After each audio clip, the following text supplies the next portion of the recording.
महल के कक्ष में रानी बिस्तर पर पड़ी जोर जोर से चिल्ला रही थी। वहीं दासियां उन्हें संभालने की कोशिश कर रही थीं। तभी रानी ने एक राजकुमार को जन्म दिया, जिसे देखकर छोटी रानी सुनैना काफी खुश हुई और बोली, अरे बधाई हो महारानी, आपने राजकुमार को जन्म दिया है। ये सुनकर रानी काफी ज्यादा खुश हुई, पर तभी अचानक रानी की आंखें धीरे धीरे बंद होने लगी, जिसे देखकर सुनैना काफी परेशान हुई और बोली, ये क्या हो रहा है महारानी आपको? महारानी ने अपनी आंखें बंद क्यों कर ली? किसी को कुछ समझ नहीं आ रहा था। इस पर सुनैना ने कहा, मैं महाराज को इस बारे में बताने जाती हूँ। ये कहकर सुनैना दरबार में आई, जहाँ पर राजा काफी परेशान बैठे हुए थे। उन्होंने जब सुनैना को परेशान देखा तो कहा, क्या हुआ? आप इतनी परेशान क्यों लग रही हैं? क्या बात है? महाराज, महारानी ने पुत्र को जन्म दिया है। हाँ? अरे ये तो बड़ी खुशी की बात है। अरे भाई, आप इसमें परेशान क्यों हैं? बात क्या है? क्योंकि पुत्र को जन्म देने के बाद ही रानी ने अपनी आंखें बंद कर ली हैं। वो आंखें नहीं खोल रही। हाँ? ये तुम क्या कह रही हो? नहीं नहीं नहीं नहीं, ऐसा नहीं हो सकता। नहीं। ये कहकर राजा जल्दी से कक्ष की तरफ गए तो उन्होंने देखा महारानी तब तक मर चुकी थी। तभी एक दासी ने परेशान होकर कहा, महाराज, राजकुमार को कोई उठा कर ले गया है। क्या? ये क्या कह रही हो तुम? ऐसा कैसे हो सकता है? कैसे? मैं बिल्कुल सच कह रही हूँ। उसने हमें धमकाया और राजकुमार को ले गया। ये सुनकर राजा को काफी तेज गुस्सा आया और उन्होंने मंत्री को बुलाया। ओह, मंत्री! मंत्री, कहाँ हो तुम? जल्दी से यहाँ आओ। राजा की आवाज सुनकर मंत्री वहाँ आया और बोला, हाँ, बताइए महाराज, क्या बात है? राजकुमार को कोई उठा कर ले गया। उसका पता लगाओ। उसे राज्य से बाहर मत जाने दो। किसी भी कीमत पर हमें हमारा पुत्र वापस चाहिए। जाओ। क्या? ठीक है महाराज, आप चिंता मत कीजिए। राजकुमार को कुछ नहीं होगा, चिंता मत कीजिए। ये कहकर मंत्री वहाँ से चला गया। वहीं राजा काफी ज्यादा दुखी हुआ और इसके बाद उन्होंने अपनी रानी का अंतिम संस्कार कर दिया, जिस पर सुनैना ने उन्हें समझाया, महाराज, जो होना था सो हो गया।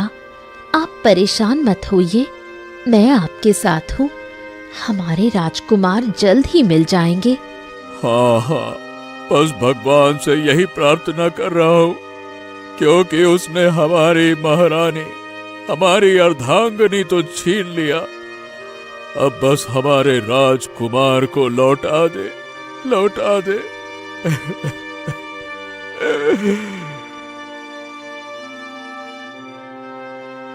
वहीं दूसरी तरफ एक नदी के किनारे मीनाक्षी बैठी हुई थी।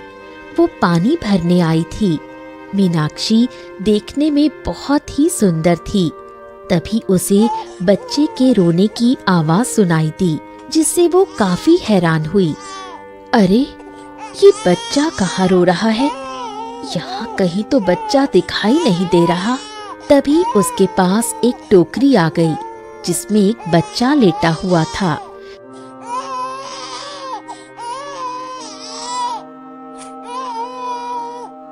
जिसे देखकर उसने कहा, अरे, ये टोकरी, इसमें तो बालक है। ये बालक किसका हो सकता है? मीनाक्षी ने उस बच्चे को उठा लिया और इधर उधर देखने लगी, पर वहाँ कोई नहीं था।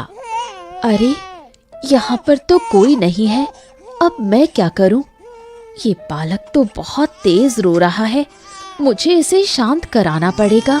इसके बाद मीनाक्षी ने उस बालक को शांत कराया, जिससे बालक शांत हो गया। तो मीनाक्षी ने कहा, ऐसा करती हूँ, मैं इसे घर ले जाती हूँ। आज से ये मेरा पुत्र है। ये कहकर मीनाक्षी उस बालक को घर ले आई।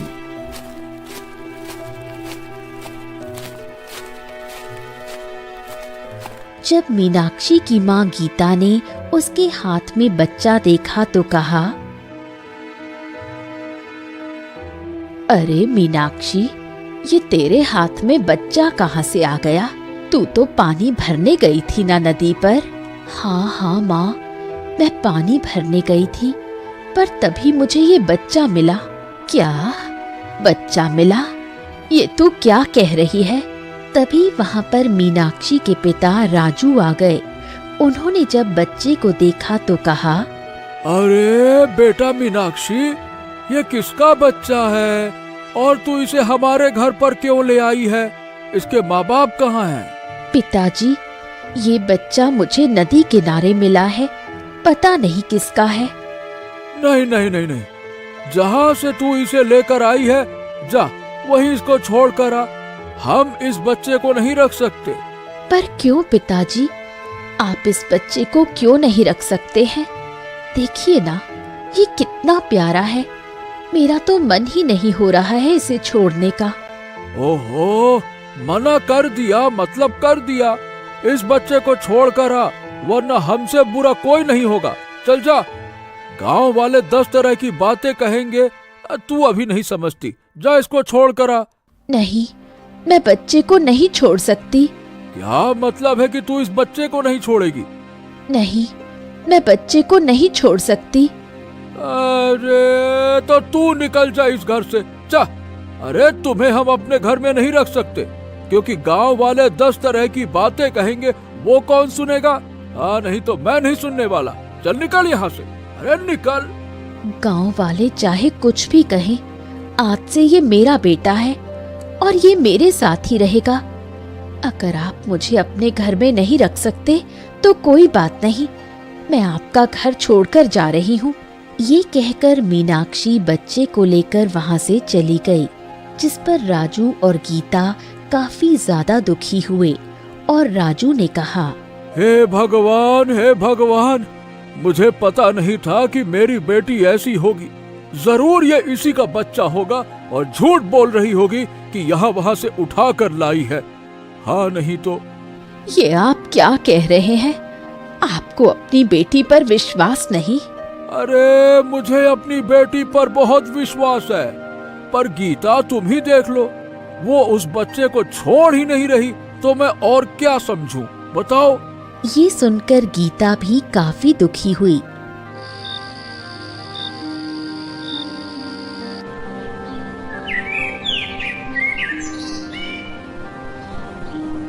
वहीं जब गांव वालों को ये पता लगा तो गांव वाले तरह तरह की बातें करने लगे।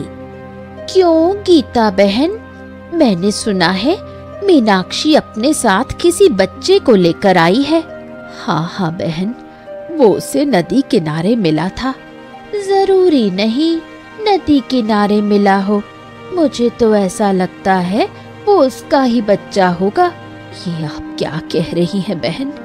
ऐसा कुछ नहीं है, मेरी मीनाक्षी बहुत संस्कारी है। अगर तुम्हारी बेटी इतनी ही संस्कारी है तो तुमने उसे घर से क्यों निकाल दिया? उसे अपने घर पर ही रखती। ये सुनकर गीता काफी दुखी हुई और घर आ गई।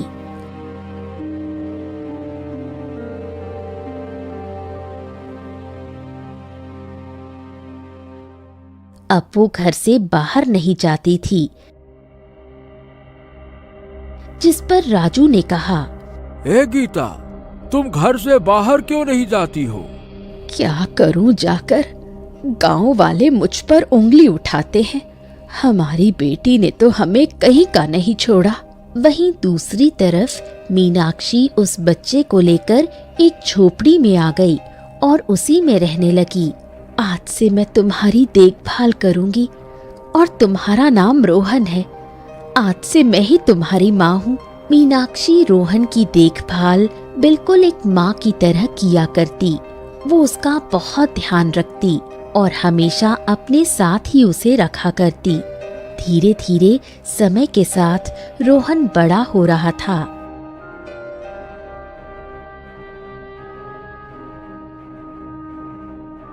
वहीं दूसरी तरफ राजा बहुत ज्यादा दुखी रहा करते थे, क्योंकि अब तक उनके कोई संतान नहीं थी।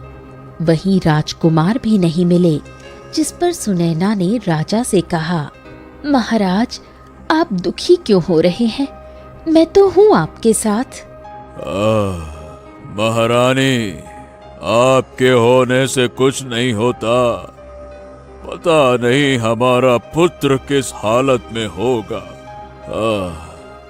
महाराज, मंत्री उन्हें ढूंढ तो रहे हैं। अरे, अगर मंत्री ढूंढ रहे होते तो अब तक हमारा पुत्र मिल जाता ना। हमें नहीं लगता कि मंत्री हमारे पुत्र को ढूंढ रहे हैं। मुझे किसी दूसरे को ये काम सौंपना पड़ेगा। नहीं नहीं महाराज, ये आप क्या कह रहे हैं? मंत्री तो हमारे कितने वफादार हैं। उनसे बढ़िया ये काम कौन कर सकता है? हाँ हाँ हाँ, कह तो तुम बिल्कुल सही रही हो, पर आखिर उन्होंने अभी तक पता क्यों नहीं लगाया कि राजकुमार है कहाँ? पता नहीं हमारे राजकुमार किस हालत में होंगे। पता नहीं, पता नहीं। आप चिंता मत कीजिए, हमारे राजकुमार का पता जल्द ही लग जाएगा। ये कहकर सुनैना वहां से चली गई। वहां से जाने के बाद वो अपने कक्ष में आई और खुश होकर बोली, पता नहीं राजकुमार कहाँ होंगे। वैसे मुझे नहीं लगता राजकुमार बचे होंगे, क्योंकि अगर बचे होते तो अभी तक मिल जाते। और वैसे भी मैं नहीं चाहूंगी वो कभी भी लौट कर आए, क्योंकि अब जब मेरा पुत्र जन्म लेगा तो वही इस महल का राजा होगा। ये कहकर सुनैना काफी ज्यादा खुश हुई। वहीं दूसरी तरफ रोहन अब 7 वर्ष का हो चुका था। मीनाक्षी उसका बहुत ध्यान रखती। रोहन, जल्दी से खाना खा लो। कहाँ हो तुम? मुझे दिखाई क्यों नहीं दे रहे? तभी पीछे से रोहन ने एकदम आकर अपनी माँ को डरा दिया।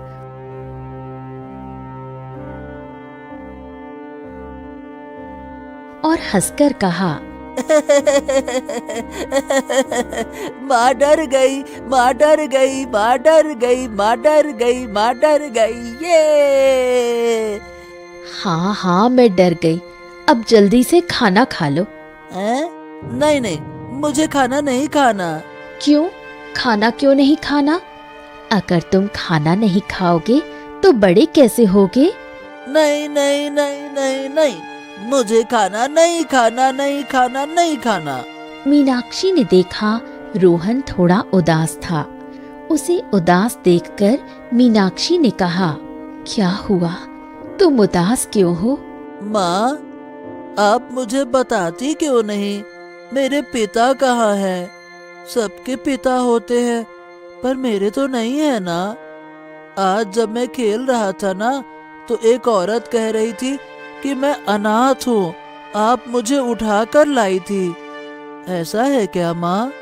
नहीं नहीं, किसने कहा? ऐसा कुछ भी नहीं है। तू मेरा बेटा है। अरे, अगर मैं आपका बेटा हूँ तो मेरे पिता भी तो होंगे ना। कहाँ है वो? आप मुझे कुछ बताती ही नहीं हो कहाँ है मेरे पिताजी। नहीं खाना, मुझे नहीं खाना, नहीं खाना, नहीं खाना। मैं जल्द ही तुझे बताऊंगी कि तेरे पिता कहाँ हैं। अब जल्दी से खाना खा ले। ये सुनकर रोहन खुश हो गया और फिर उसने खाना खा लिया। पर मीनाक्षी काफी ज्यादा दुखी हुई और उसने कहा, हे भगवान, अब मैं रोहन को क्या बताऊं? कैसे उसे बताऊं कि गांव वाले बिल्कुल ठीक कहते हैं। धीरे धीरे समय गुजर रहा था। एक दिन मीनाक्षी रोहन को पानी भरने के लिए अपने साथ ले गई।